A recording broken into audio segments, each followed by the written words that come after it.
कहाँ फंसा दिया मुझे यार। थू है इस तरह की नौकरी पर। घंटों से इस सुनसान रास्ते पर चला जा रहा हूँ, पर अभी तक ना तो कोई गाड़ी गुजरी है ना कोई इंसान। नीरज खुद से कहता है। गुस्से में अपने बाल नोचता है तो कभी चीख चीख कर किसी को आवाज लगाता है। सुबह का बस से उतरा नीरज चलता ही जा रहा था, जबकि सूरज अब खुद को समेटने लगा था।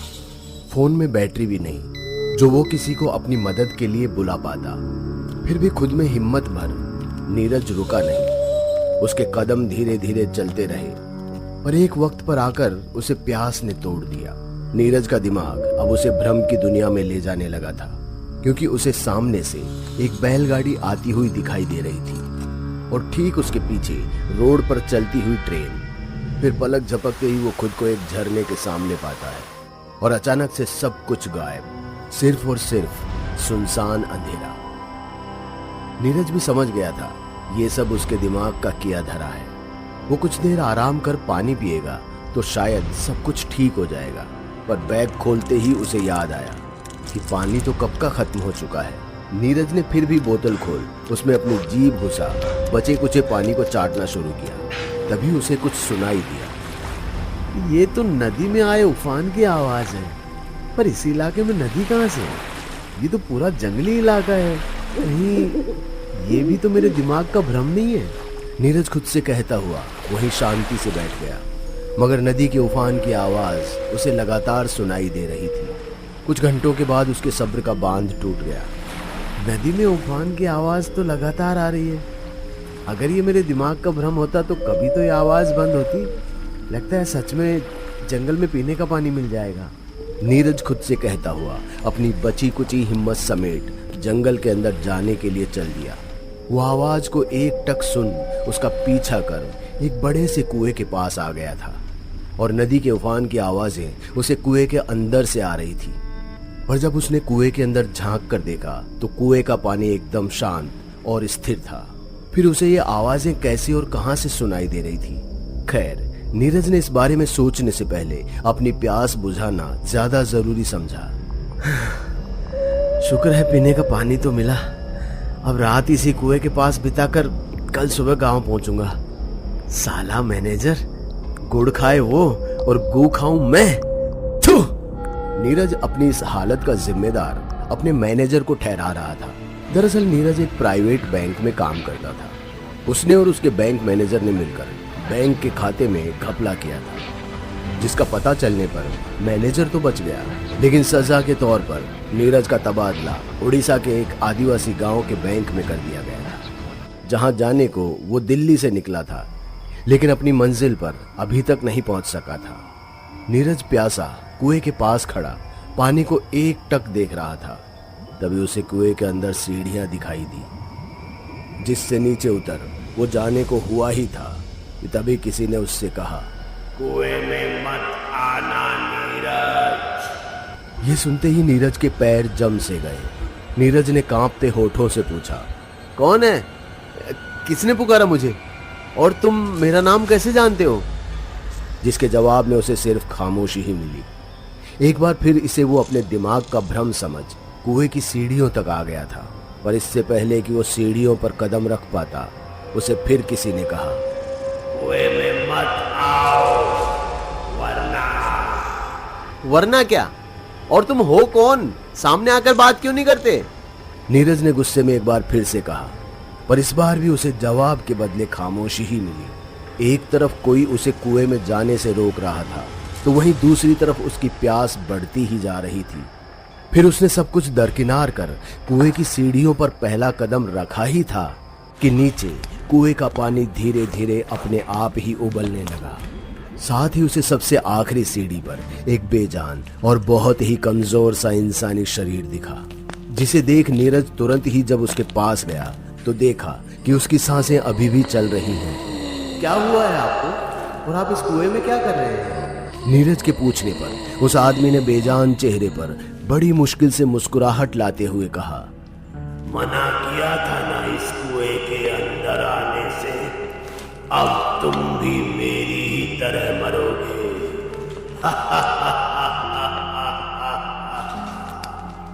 उस आदमी की बात सुन नीरज के होश उड़ गए वो तुरंत ही डर के मारे उठ खड़ा हुआ और वापस कुएं से बाहर जाने को चल दिया, पर वो कितनी भी सीढ़ियां चढ़ता कुएं के बाहर आ ही नहीं पाया। कुछ ही देर में उसे भी सारा मामला समझ में आ गया, जिसे सोचकर उसकी आंखों में आंसू आ गए। उसे अब सच में उस कमजोर आदमी के चेहरे में अपना चेहरा नजर आ रहा था। थककर वो सीढ़ियों पर ही बैठकर रोने लगा था। अरे रोता क्यों है? अब इस सच्चाई को अपना ले। ये कुआं ही अब तेरी जिंदगी है और तेरी मौत भी। उस आदमी की बात सुनकर नीरज ने तुरंत ही अपने आंसू पोंछे और उस आदमी से पूछा, क्या है ये कुआं? क्यों ये किसी को बाहर नहीं जाने देता? और तुम कौन हो? मैं भी तुम्हारी तरह ही भटका हुआ आदमी हूं। मेरे मालिक ने मुझे किसी काम से यहाँ भेजा था, पर प्यास के कारण मैं इस कुएं में आ गया और फिर यहीं फंस कर रह गया। पर तुमने मुझे मेरे नाम से पुकारा था, तुम्हें मेरा नाम कैसे पता चला? नीरज की बात सुनकर उस आदमी ने कुएं के पानी की ओर इशारा करते हुए कहा, ये है ना, ये मुझे सब कुछ दिखाती है। मेरा वर्तमान, मेरा भविष्य, सब कुछ। इसने ही मुझे तेरे आने की खबर दी। बस ये मुझे अपने से जुदा नहीं करती। बेचारी माँ जो ठहरी। खैर, अब तू आ ही गया है तो सब कुछ जल्दी ही समझ जाएगा। क्या बकवास कर रहे हो तुम? How is possible? ये कुआं माँ कैसे हो सकती है? मैं जानता हूं तुम्हें मेरी किसी भी बात का यकीन नहीं होगा, इसलिए तुम पहले कुएं का पानी पीकर अपनी प्यास बुझा लो, क्योंकि अब कभी भी इस कुएं से निकल तो नहीं पाओगे तुम। उस आदमी की बात सुनकर नीरज कुएं के पास गया और जैसे ही उसने पानी को छुआ तो पानी बर्फ की तरह ठंडा था, पर उसे अपनी आंखों के सामने ही पानी में उबलते हुए बुलबुले साफ दिखाई दे रहे थे। ये पहेली भी उसकी सोच से बिल्कुल परे थी, इसलिए उसने अपने हाथों को कटोरी बना उससे पेट भर पानी, फिर एक लंबी चैन की सांस भरते हुए बोला, अब जाके जान में जाना है। कसम से एक एक बूंद पानी के लिए तरस गया था मैं। अब जाकर तृप्त हुआ हूं। हाँ, अब बोलो, क्या बोल रहे थे तुम? नीरज ने उस आदमी को देखते हुए पूछा था, पर वो आदमी तो अपनी आखिरी सांस ले रहा था। अरे क्या हुआ? आप इस तरह आंखें क्यों बंद कर रहे हैं? कुछ तो बोलिए। इतना सब सुनकर मरते हुए उस आदमी ने कुएं के पानी की ओर इशारा करते हुए दम तोड़ दिया। नीरज के लिए मुसीबतें कम होने का नाम नहीं ले रही थी। उस आदमी के मरते ही वो एक बार फिर सीढ़ियों से ऊपर जाने के लिए दौड़ पड़ा, लेकिन इस बार भी सीढ़ियां खत्म होने का नाम नहीं ले रही थी। वो एक सीढ़ी पर पैर रखता तो तुरंत ही एक और सीढ़ी अपने आप जुड़ जाती। लाख कोशिशों के बाद भी नीरज एक सीढ़ी भी ऊपर नहीं चढ़ पाया था। वो कभी लेटकर सीढ़ियों पर छलांग मारता तो कभी बड़े बड़े कदम रखकर 4 सीढ़ी पार करने की कोशिश करता, पर उसकी सारी कोशिशें नाकामयाब ही रही। थककर नीरज वापस उस आदमी की लाश के बगल में बैठकर रोने लगा था। उसे इस वक्त अपने परिवार और अपनी गर्लफ्रेंड की याद आ रही थी, जिसके बारे में वो सोच ही रहा था कि तभी उसने देखा कि कुएं के पानी में उसे अपनी गर्लफ्रेंड का अक्स किसी फिल्म की तरह दिखाई दे रहा था, जिसमें इस वक्त उसकी गर्लफ्रेंड उसके ही दोस्त के बिस्तर पर उसके साथ ही सोई हुई है। नीरज ये देखकर गुस्से में पागल हो गया। वो गंदी गंदी गालियां देता हुआ कुएं में चीख रहा था, जिसका शोर सुनकर पूरे जंगल में हलचल होने लगी थी। तभी उसे उस आदमी की आखिरी बात याद आई, जिसकी लाश उसके पास ही पड़ी थी। ये है ना, ये मुझे सब कुछ दिखाती है। मेरा वर्तमान, मेरा भविष्य, सब कुछ। बस मुझे अपने से जुदा नहीं करती। बेचारी माँ जो ठहरी। ये सोचकर उसने डरते हुए कुएं से पूछा, अभी अभी जो मैंने देखा, अगर वो सच है तो बताओ उस धोखेबाज की मौत कैसे हुई? नीरज के पूछने पर कुएं के पानी में एक बार फिर से उसकी गर्लफ्रेंड का अक्स दिखाई दिया, जो पंखे से लटका हुआ झूल रहा था, और ध्यान से देखने पर पता चल रहा था कि वो 5 से 6 महीने प्रेग्नेंट थी। अपनी गर्लफ्रेंड को फांसी के फंदे पर झूलता देख नीरज के होश उड़ गए। वो डर के मारे सीढ़ियों के कोने में जा दुबका फिर कांपते हुए उसने कुएं से कहा, मेरी मौत कैसे होगी? नीरज के इस सवाल पर पानी में कोई अक्स नहीं आया। इस पर गुस्से में उसने अपने बगल में पड़ी लाश को उठा पानी में फेंक दिया। पर उसकी इस हरकत से भी कुछ अजीब हुआ था, क्योंकि लाशें पानी में नहीं डूबती बल्कि जिंदा इंसान डूबा करते हैं। पर नीरज ने जिस लाश को कुएं में फेंका था वो फिर कभी दोबारा ऊपर नहीं आई, मानो जैसे कुएं ने उस लाश को खा लिया हो।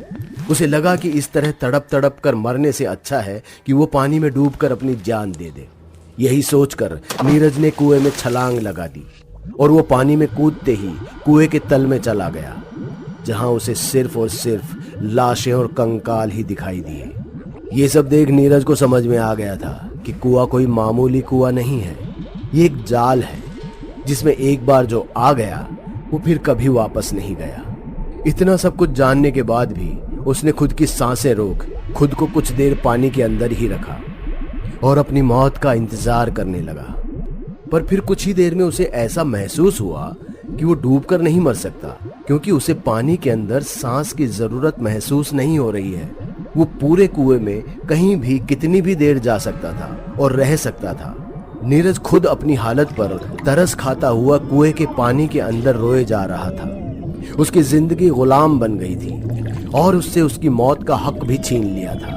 बहुत देर पानी में रहने के बाद वो कुएं से बाहर आ गया और आते ही उसने कुएं से पूछा, अगर तू सच में माँ है तो अपने बेटे को इतना तड़पाती क्यों है? जाने देना, आजाद कर दे मुझे। इस पर कुएं के पानी के ऊपर एक अक्स दिखाई दिया, जिसमें 20 साल बाद कोई अतृप्त आदमी कुएं के पास पानी पीने आया है, जिसे वो खुद कुएं के अंदर आने के लिए कह रहा है।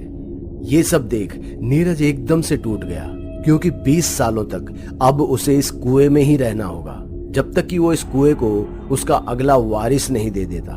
यही सोचकर नीरज पागलों की तरह हंसे जा रहा था, जिसकी हंसी से एक बार फिर पूरा जंगल दहल उठा था। 20 साल बाद, इधर आ जाओ शुभम, इधर, मैं इस कुएं में हूं। तुम अतृप्त हो ना? आओ, इस कुएं का पानी पीकर तृप्त हो जाओ।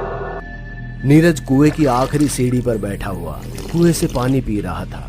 साथ ही ऊपर खड़े एक शख्स को नीचे बुला रहा था और उस शख्स के सीढ़ियों पर कदम रखते ही नीरज मुस्कुराते हुए ही उस आखिरी सीढ़ी पर लेट गया। उसके सीने में तेज दर्द उठा, पर उसके होठों पर हंसी थी और उसके हाथ भी कुएं के पानी की ओर इशारा कर रहे थे।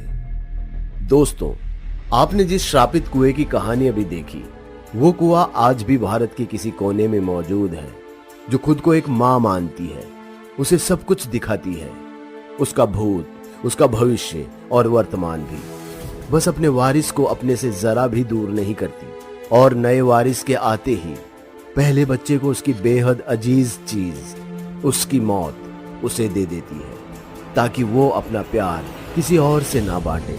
तो अगर कल को आपको भी कोई ऐसा ही कुआं अंदर से आवाज दे, तो पानी पीने मत जाइएगा, क्योंकि अतृप्त रहोगे तभी तो जिंदा रहोगे।